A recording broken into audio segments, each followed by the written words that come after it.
trending topics for this morning. And we're starting off at, let's have a look at what's on the top of the list there. Ntsiki. So I must confess, I've been away for a while, so I was looking at this a little bit, and I gather this has got something to do with Somizi, and Ntsiki came out and said something about him, right? Saying that he was, hold on, can we get the tweet up? Oh, there we go. Yeah. Being a gay man does not qualify you to be a woman. You're a gay man. That's that. Please stop trying to erase us. That's what she said. And of course, this caused an entire day and more of trending, right? Yep. Okay. Yeah. Okay. So that one went on.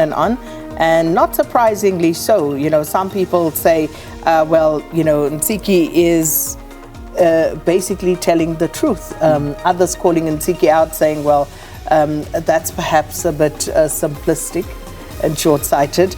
But yeah, so that debate rages on. So what was the story with Somizi, though? What did he say to do this, to get this reaction? Was it where he was saying he doesn't really he likes men, or that he's pansexual? Did I hear that? Or were they fighting? Him and Tembi were fighting or something? I don't know. I cannot keep up with the drama. Did you keep up with the drama? No. No. So then we can move on to the next trend, because I don't know. I saw Ntsiki's tweet yesterday, and I read the reaction at that point. I don't know where Somizi enters the fray per se. Okay. So, yeah. Okay. That's all right. as much as I know. I just saw a clip of Tembi and Somizi fighting, and then another clip of Somizi saying something about he likes men and then sometimes women, and he hasn't been with a woman in a while. Blah, blah, blah, blah. I was very confused. Okay, so here's perhaps a little bit of an explanation. Thank you. So Ntsiki Mazwai has thrown major shade in Somizi's direction. The controversial poet shared her views on the trending clip of Somji and Tembi Siete's spicy argument on the set of Idol's essay. Yeah. Apparently, she also went on to say Somizi has always been jealous of alpha females. So that's where is that how it all started? Yeah. Got you. Okay. Thank you. That helps us. All right. Thanks next to Briefly News. Briefly News. Okay. All right. iPad. Do you want to grab this one? iPad. iPad, actually straightforward. This is about iPad indicating that they will be investigating. They will launch an investigation after claims of a cover-up by police in the Phala Phala issue. So, of course, lots of questions have been asked around what is happening with this investigation, and iPad releasing the statement yesterday indicating such. All right, next one, sign the petition. So this one is a petition that the DA have come up with, and they've put it out there all about Bheki Cele must go. That's the title of it. And basically saying that Police Minister Bheki Cele said on national television that a 19-year-old woman was lucky to be raped by one man while others were raped by 10 men should be the absolute last straw. Bheki Cele must go. This is according to DA Shadow Minister of Women, Nazli Sharif. Apparently she was talking during an interview on ENCA, and was referring to the rape of the 8 women in Krugersdorp. So the petition is out. Let's see, as a matter of interest, I'm not sure if I can open it up and see how many signatures they've managed to get so far, but they've got it, and so far they've got 25,176 signatures. So they're hoping to get to about 40,000 signatures, but that's the story. So that's sign the petition. Right, the next one, Eswatini. So, somehow I managed to get myself entangled in this one. What yesterday on the radio show that I host, Update at Noon, which is of course a 1-hour news update show on SAFM, I spoke to the Eswatini government spokesperson, Mr. Alpheus Nxumalo, and basically it was a follow-up to a tweet, a whole thread by Godrish Gadi. And Gadi, whom you know, who lost his daughter, it's been 3 months since her body was discovered.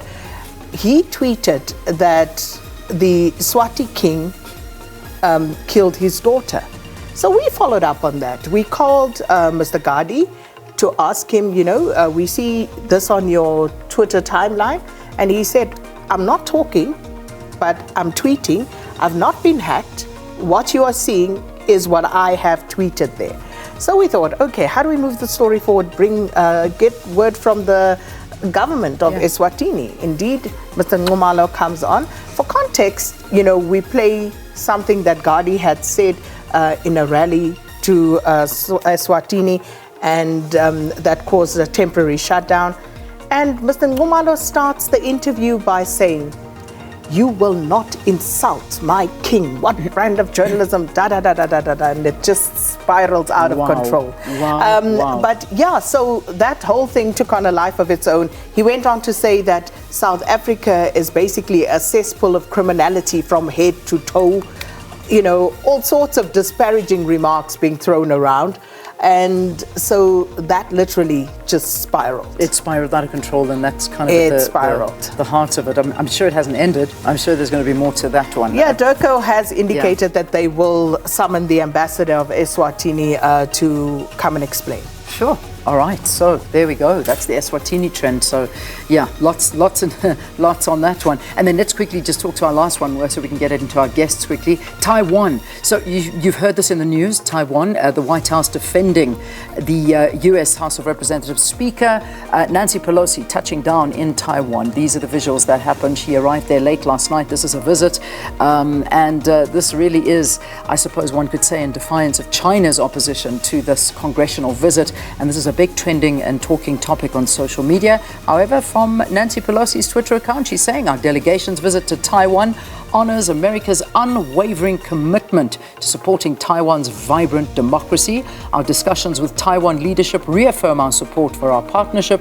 and promote our shared interests, including advancing a free and open Indo-Pacific region. So we're going to watch on this visit as she touched on last night, and amongst a lot of tension actually on this particular visit. So we'll see what goes on.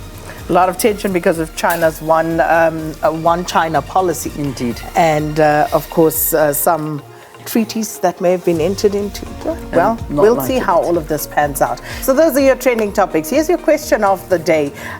We're asking you this morning to engage us on this. Now, over 40 illegal miners on Gauteng's West Rand have been arrested.